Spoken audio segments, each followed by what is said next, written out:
이 얘기 먼저 나눠보겠습니다. 오늘 이제 신규 확진자가 826명, 6개월 만에 최다 수치가 나오면서 많은 분들이 혹시 이 확진자가 급증한 원인이 델타 변이 바이러스 때문에 그러는 거 아니냐라고 생각하는 분들 많이 계시거든요. 이 부분부터 한번 이렇게 꼼꼼히 살펴보고 넘어가죠. 예, 그렇게 하는 게 좋겠습니다. 예. 지금 이제 우리나라도 이제 확진자가 갑자기 며칠 사이에 많이 늘어나서 이거 이제 델타 변이 때문에 그런 게 아니냐 이렇게 생각하시는데요.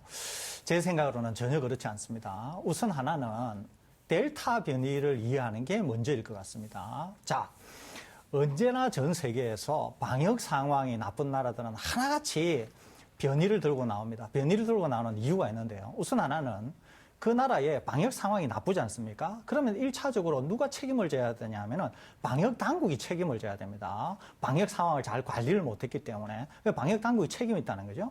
그런데 방역 당국은 또 이렇게 얘기할 수 있습니다. 우리는 할 일을 다 했는데 국민들이 마스크 착용이나 개인위생이나 거리두기를 안 해서 이 어떻게 통제하기가 어려웠다. 이렇게 얘기할 수 있거든요.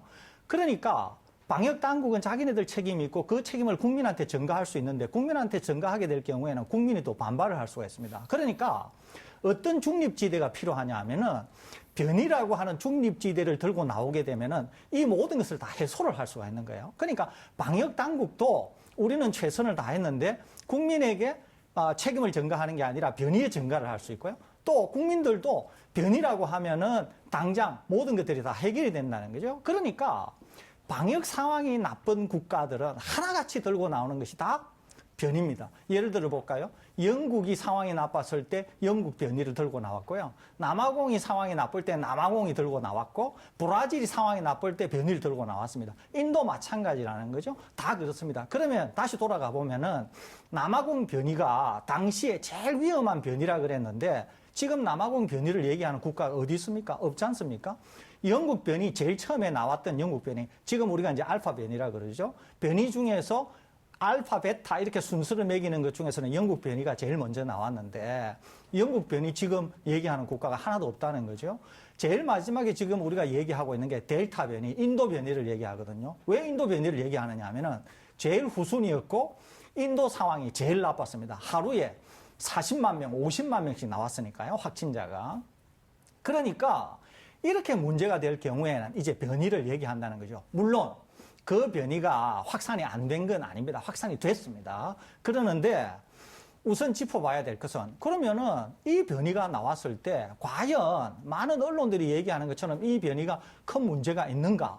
제 개인적으로 볼 때는 전혀 문제가 없는데 문제를 만들고 있다는 거죠. 하나 볼까요? 첫째 하나는 병원성입니다. 이 델타 변이는 기존의 변이라고 하면 주로 GH 변인데요. 이 GH 변이와 관련해서 우리가 감염이 되었을 때 중증이나 사망에 이르게 하는 게 거의 차이가 없습니다. 심지어 요즘 나오는 연구 결과를 보면은 중증도를 일으키는, 그러니까 병원성은 오히려 좀 더 낮다. 이런 연구 보고서들도 나오고 있거든요. 또 다른 하나는 제일 염려가 되는 것이 확산 속도거든요. 확산 속도가 1.7배 빠르다는 거죠. 제가 그래서 계산을 해봤습니다. 1.7배. GH 변이가 1이라고 할 때 그러면 델타 변이는 1.7배 빠르다는 거잖아요. 그러면은 GH 변이가 1이면은 그 다음 날에는 2가 되고요. 그 다음 날에는 이제 축적이 되어서 4가 됩니다. 그 다음에는 8, 16, 32 이렇게 된다는 거죠. 그런데 1.7배면 어떻게 되냐면은 1, 3.4, 6.8, 13.6, 27.2 뭐 이렇게 됩니다. 그러니까 GH 변이가 32명이 나올 때 델타 변이는 몇 명 나오느냐 하면 54.4명이 나와요. 별 차이가 없죠? 그런데 처음에 우한 바이러스를 1이라고 할 때 GH 변이, 지금의 주류 변이체인 GH 변이는 최대 10배 빠르다 그랬거든요. 10배. 그러면 어떻게 되느냐?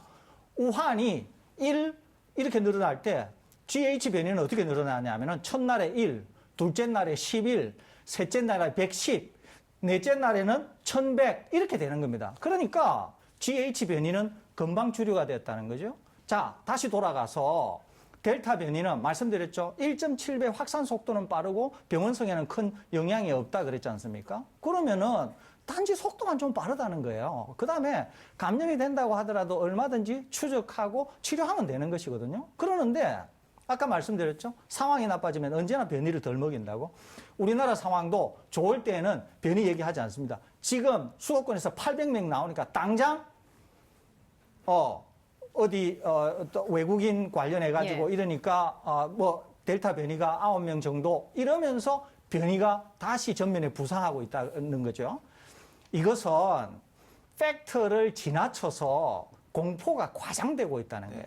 그러니까 사실을 사실로 받아들이는 것은 괜찮지만 사실을 호도하거나 왜곡해서는 안 된다는 거죠. 이게 꼭 기억하셔야 되는 것은 델타 변이는 단지 속도만 좀 더 빠를 뿐이다. 속도가 좀 더 빠르다고 하더라도 우리는 마스크 착용이나 이런 걸 잘하기 때문에 전혀 문제가 되지 않는다. 지금 우리나라에서 오히려 800명이나 이렇게 늘어난 것은 긴장이 이완이 되어서 감염자가 많이 나온 것이 그 영향이 클 수 있지. 이 델타 변이가 주가 되어서 그렇다. 예. 이런 것은 전혀 동의도 하지 않고 일어날 수도 없는 사실이라고 볼 수 있습니다. 그렇기 때문에 네네. 우선 먼저는 과학적으로 델타 변이가 무엇인가라고 하는 것을 이해하는 게 먼저다. 이 말씀을 드립니다. 제가 그 두 가지만 덧붙이겠습니다. 이제 간단하게. 자, 이게 항상 역사를 되짚어 보는 일이 굉장히 의미가 있는 일이잖아요. 근데 이제 몇 개월 전이라도 어쨌든 바이러스 유행 상황에서는 굉장히 중요한 참고 지점이 되기 때문에 자, 이 코로나 특방 방송을 계속해서 시청하신 분들 같은 경우에는 기억하실지 모르겠습니다. 자, 12월 말 1월 초에 이른바 겨울 유행이 한창일 때 자, 우리나라 언론들이 그리고 우리나라에 있는 일부 전문가들이 계속해서 영국 변이 이야기를 했어요.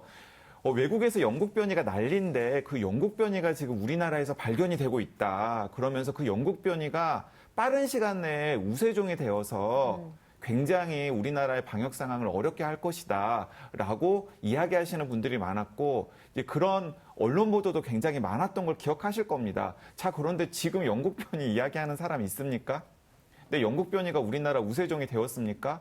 천만의 말씀이 영국 변이 우세종 되지도 않았고 그리고 또 영국 변이가 우세종이 될 것처럼 폭발적으로 확산하던 겨울 유행도 거리두기와 마스크 착용으로 그때는 백신도 없었잖아요. 백신 접종도 시작되지 않았는데도 불구하고 거리두기와 마스크 착용으로 우리가 억눌렀던 경험이 있습니다. 그러니까 똑같은 패턴이라는 거예요.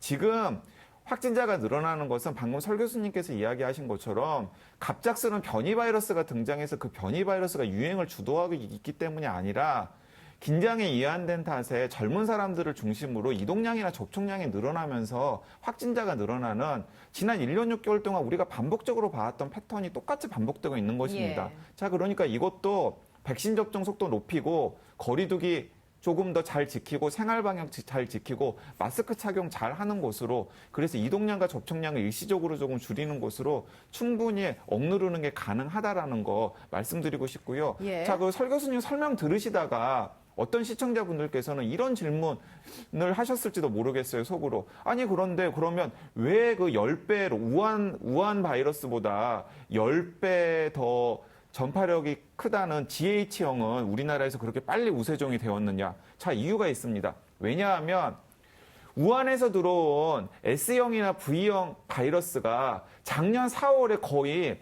0으로 소멸이 되었거든요. 잠시 우리가 되게 방역을 잘해서 확진자 수가 거의 안 나오던 네, 때가 그렇습니다. 있었었죠. 4월 중순부터 4월 말까지, 4월 중순부터 4월 말까지 하루 확진자가 1명, 2명, 0명 이렇게 나올 때가 있었어요. 그래서 그 전에 들어왔던 그래서 대구에서 대규모 감염을 일으켰던 S형이나 B형 같은 경우는 정말로 거리두기가 극단적인 거리두기를 당시 했었잖아요. 그래서 4월 말쯤 돼 거의 소멸이 되어서 국내의 코로나 바이러스가 거의 제로 상태인 때가 일시적으로 있었습니다.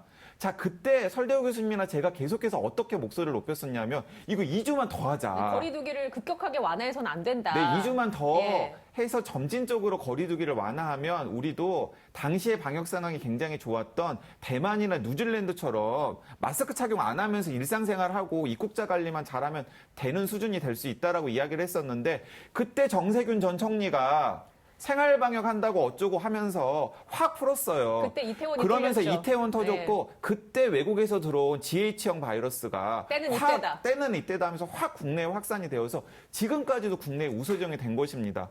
근데 지금 어쨌든 간에 GH형이 지금 800명 이상 나오는 확진 환자들 사이에서도 우세종이기 때문에 그 틈을 영국 변이나 그러니까 알파 변이나 혹은 인도 변이, 델타 변이가 비집고 들어갈 틈이 없는 겁니다.